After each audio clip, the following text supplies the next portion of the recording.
Hello friends, good morning. मैं nursing officer Durgesh Kumar Bharti. मैं आज आप लोगों को एक बीमारी के बारे में बताऊंगा, जिसे के बारे में आप सभी लोग जानते हैं नॉर्मली तरीक़ा से। फीवर यानी बुखार। ऐसे बुखार होता क्या है? तो बुखार जब हमारे बॉडी के टेम्परेचर हाई हो जाता है तो उसे बुखार कहते हैं, यानी कि 86 डिग्री से एबव या 99 डिग्री फ़ारेनहाइट से एबव। अगर सेल्सियस में कहें तो 37 डिग्री से अधिक हो जाता है तो उसी को हम बुखार कहते हैं। अब बुखार का भी काफ़ी प्रकार होते हैं, काफ़ी तरीके से बुखार आते हैं। एक मलेरिया होता है, मलेरिया की वजह से भी बुखार आता है, तो अलग तरीक़ा से आता है। उसका सारा सिम्टम और लक्षण हम बताएंगे। काला ज़र भी होता है, इन्फेक्शन की वजह से भी आता है, और टाइफाइड का भी होता है, और नॉर्मल बुखार भी होता है। तो आजकल क्या हो रहा है कि बहुत सारे लोगों का, किसी का 2 दिन में बुखार ठीक हो जा रहा है, तो किसी का 10 दिन में भी नहीं ठीक हो पा रहा है, तो किसी का महीनों महीनों दिन तक लग जा रहा है, फिर भी बुखार ठीक नहीं हो पा रहा है। तो आज हम इसी बारे में चर्चा करने वाले हैं। तो अगर आपको नॉर्मल बुखार हुआ है तो हम नॉर्मल मेडिसिन चलाते हैं, तो उसे 2 से 3 दिन में बुखार उतर जाए। अगर आपको 2 से 3 दिन में बुखार नहीं उतर रहा है तो फ़ौरन आपको जांच कराने की आवश्यकता पड़ती है। यदि आप जांच करा लेते हैं तो आपको मालूम चल जाएगा कौन सा बुखार है, फिर उसके अनुसार हम दवा करते हैं। यदि आप जांच नहीं कराते और नॉर्मल मेडिसिन खा कर 10-12 दिन बिता देते हैं तो वही आपका टाइफाइड का रूप ले लेता है। यदि आपको टाइफाइड हो जाएगा तो आपको खाना फीका फीका सा लगेगा, आपके सिर में बहुत ज़्यादा दर्द रहेगा, आपके पाँव हाथ में भी वो झिनझिनाहट रहेगी और टटाने टाइप का होगा, दर्द करेगा, तो आपको टाइफाइड होने की संभावना है। टाइफाइड होने की संभावना है। यदि आपको इन्फेक्शन है, इन्फेक्शन लेवल बढ़ रहा है और इन्फेक्शन की वजह से बुखार आ रहा है, तो बुखार जल्दी आपका ठीक नहीं होगा।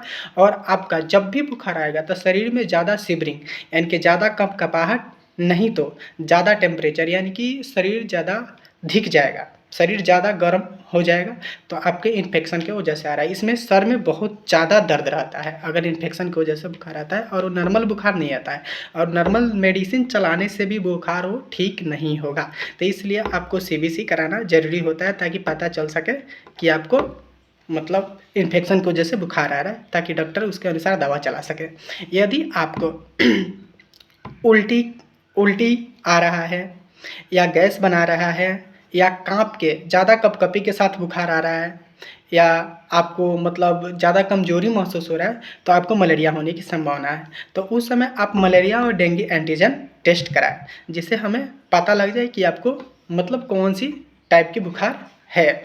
उसके अनुसार दवा चलेगा, फिर वो ठीक हो जाएगा। जो मलेरिया होती है, अगर टाइफाइड हमारी बिगड़ जाती है तो मलेरिया होने की संभावना होती है। इसलिए अगर टाइफाइड के उचित समय पे अच्छे दवा मिल जाती है तो सही समय पे वो समाप्त हो जाता है। अगर उसकी सही समय पे दवा न मिलने की वजह से टाइफाइड बिगड़ जाता है तो मलेरिया और डेंगू होने की संभावना बढ़ जाती है। अब बुखार होता किस किस कारणों से है? यदि आपको चोट लग गई और सूजन हो गई, उसके कारण भी बुखार हो सकता है। या यदि आपको वायरल डिजीज यानी कि जैसे कि संक्रमण के कारण भी बुखार हो सकता है, या आपको इन्फ्लामेशन यानी सूजन वगैरह हो गया, उसके कारण भी बुखार हो सकता है, या आपको एलर्जी के कारण भी बुखार हो सकता है। बुखार होने की बहुत सारी कारणें होती हैं। यदि आप डिहाइड्रेट है, पानी कम पी रहे, फिर भी बुखार हो सकती है। तो इसमें बहुत सारे, तो इसमें अगर आपके 2-3 दिन में बुखार ठीक नहीं हो रहा है तो इसे आप घबराएं नहीं, आप जांच कराएं और उसके उचित समय पे उचित इलाज कराएं।